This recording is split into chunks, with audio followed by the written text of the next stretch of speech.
many dental practices are advertising, and they spend a budget anywhere between $500 a month up to somewhere like $8,000 a month is the highest I've seen. But some of them obviously spend more. And I'm talking about solo practices. So these are small private practices, not corporations, and they're spending thousands and thousands a month on advertising in order to get patients. And while this is probably the only strategy that is really the most viable when it comes to digital marketing, I want to show you a better path forward, a different option. There's nothing wrong with that path of advertising in order to get patients. It will work, you will see a return. But the problem is that it's costly. The problem is that a lot of times there is a large initial investment that you have to make in order to get the advertisements to actually start working.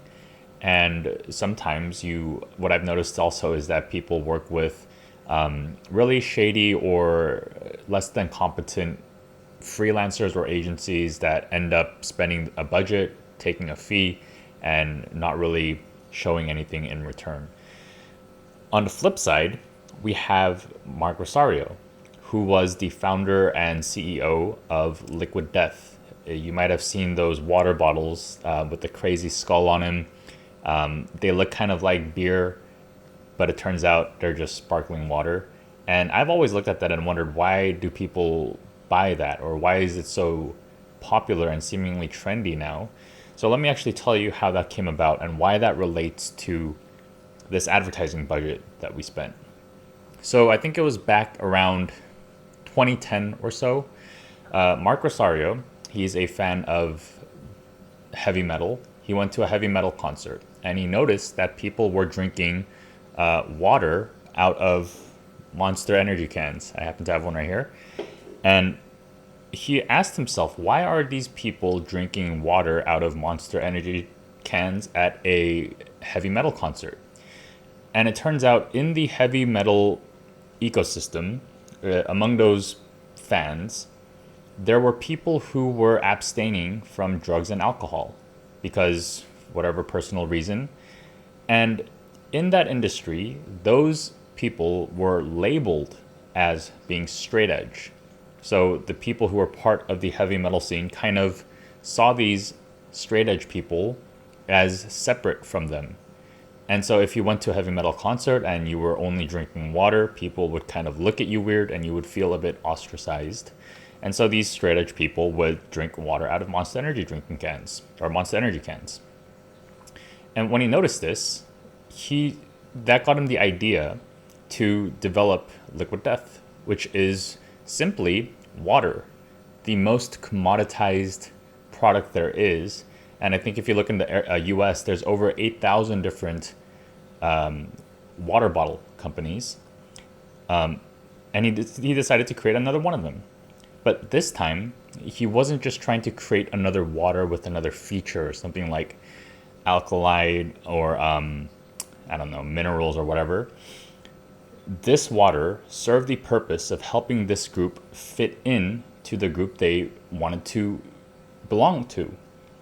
And what we find later is that the way anyone makes any choice when it comes to picking out something. So why do you wear an expensive dress versus a cheaper one? Why do you wear an iconic watch versus one that is not as iconic? And it comes down to, what does doing this action, what does choosing to wear this watch, what does choosing to wear this outfit, what does choosing to do whatever say about me? What does this say about the type of person I am? And when it came to that water, well, you could think back to any purchase that you made.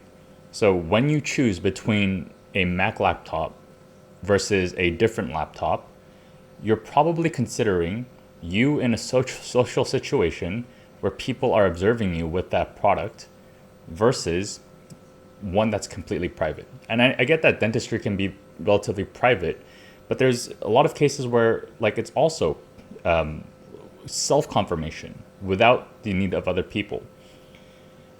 Am I a person who invests into my health through buying healthy food that costs more and is organic, right? That is a private choice that you are confirming with yourself. So how we make decisions about purchasing or whatever is coming down to, what does this say? What does this choice say about who I am as a person? And that's the basis of how we make decisions. So back to Mike Rosario, who created the Liquid Death can. He was helping these people basically purchase an identity. They were not purchasing water. They were purchasing what does buying this can say about me, which was, I am part of the group. I am not someone who I am not one of these so-called straight edge, even though they were abstaining. But I am someone who wants to be part of that group. And just like the group does, I'm going to drink something that looks a bit more provocative. All right. And that's what Liquid Death was selling. It wasn't selling water. It was selling the identity. It was selling the feeling of belonging with a group. All right. And so when he created this concept and when he first tested it and prototyped it, he ran an ad. So going back to the idea of advertising, he ran an ad and his budget was $1,500.